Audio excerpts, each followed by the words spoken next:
It's weather for Weather Geeks time here on March the 7th. It's Tuesday evening. Good evening, everyone, and welcome back.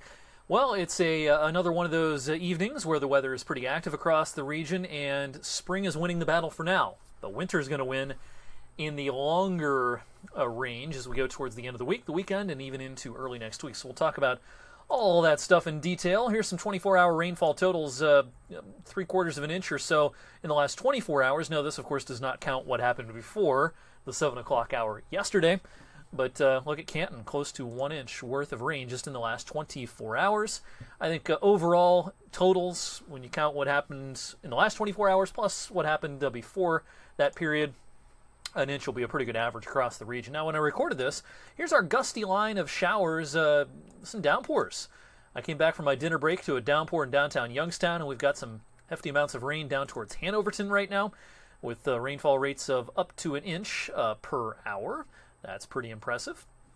And there's also, again, some gusty winds with this. Not crazy wind, but it is blustery with this line. Now, it's going to rain for a while behind this main line. This is the line right here that has the gusty winds and the hardest downpours. But as you can see, there's still some rain to contend with behind this, probably for a few hours this evening. But then we'll finally get a break from the rain, and the sun's going to come out tomorrow. Wind gusts right now with that line, 20 to 30, maybe 35 miles per hour. There is a wind advisory out for tomorrow. It's a high wind watch for the lakeshore up towards Cleveland. And for good reason. It's going to be a really windy afternoon tomorrow. Now, again, it's going to look nicer tomorrow. The sun will be shining. It's going to be mild, but very windy. Already by midday, we're gusting to maybe 30, maybe 35 miles per hour. Probably the strongest winds late in the afternoon, early in the evening, 5, 6 o'clock. Maybe gusting to 50 miles per hour across the region. I did the trash can wind meter this evening on social media and on 21 News at 6. Recycle bins, trash cans, anything loose could go tumbling down the street tomorrow. But very quickly tomorrow night, the wind will diminish. Not much wind as you wake up Thursday morning. All right, our story shifts away from the rain to the wind and then to the snow as we go towards Thursday night and Friday. All right, this little system doesn't look like much, but it's going to scoot across. Clouds are going to increase on Thursday. This may come in as a mixed bag of rain and snow for a relatively brief time Thursday evening.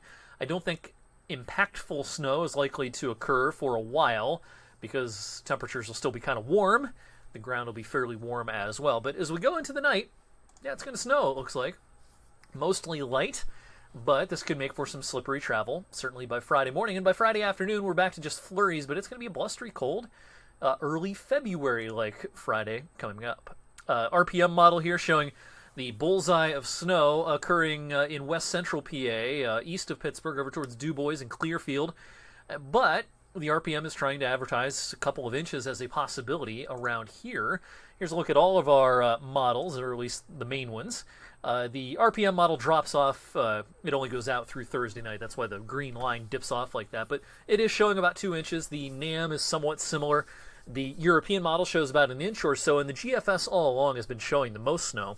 It's trying to suggest that there could be up to 3 inches or so worth of snow. This is what I did with the forecast.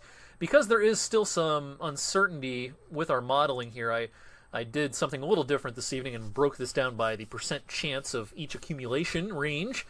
I think the highest odds are still 2 inches or less, but maybe 30% chance of getting a little more than 2 inches. I think the odds of 4 inches or more are pretty low. So this will be enough probably to shovel by Friday morning for some places, but not a back-breaking shovel job. And certainly the impacts could be fairly significant for Friday morning's commute, perhaps leading to some slick spots and outside chance maybe of some school adjustments. Not sure about that yet, but something I can't rule out at this point. All right, now if you were rooting against the weekend snow possibility, good news for you today. The modeling has shifted significantly over the last 12 hours or so. Here's the GFS Saturday night, keeping the snow mostly south of the Ohio River now. And that trend continues into Sunday morning with accumulating snow in the Smoky Mountains and heading up towards West Virginia, into the Blue Ridge Mountains of Virginia, and maybe as far north as the D.C. area. But this is mostly going to be, it looks like a Carolina and Virginia kind of a special. And then it heads out to sea and does not make the turn up the coast. This is just one model, but most of the modeling has trended in this direction for today. So I've taken out any sort of significant chance of snow over the weekend. I don't want to totally rule it out yet. It's only Tuesday. But things are looking better for the weekend in terms of snow, unless you really wanted it. What isn't looking great for the weekend is cold. It's going to be cold this weekend. I've only got 26 for a high in the forecast for Saturday. That's pretty cold for March. Our average highs are in the lower 40s now. And it looks like this cooler weather is going to have some staying power now. And I've been speculating that it may end up being that February this year will be warmer than March. Because March is not exactly looking like a repeat of the blowtorch we had in February. Here's a look at the temperature anomalies on the European model early next week. A lot of cold air in the purple and greens here across the Midwest into the Northeast. And it stays pretty cold into midweek. Now, temperatures are likely to rebound some at the end of next week and into, this is St. Paddy's Day right here, the 17th. Here's the 18th and 19th, that weekend. It doesn't look bad right now. But then it could turn cooler again later that week. So the bottom line here is, here's the latest climate modeling for the rest of the month.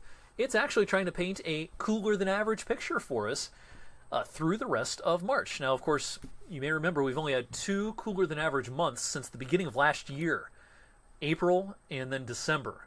And both of those weren't exactly super cool months compared to average. So cooler than average months have been hard to come by, but there's a chance anyway. We might make March one of them. It would be something if March ended up being cooler than February. Can't say that very often. Thanks for watching tonight's weather for Weather Geeks. Full update on everything you need to know coming up tonight on 21 News at 11. And I'll see you back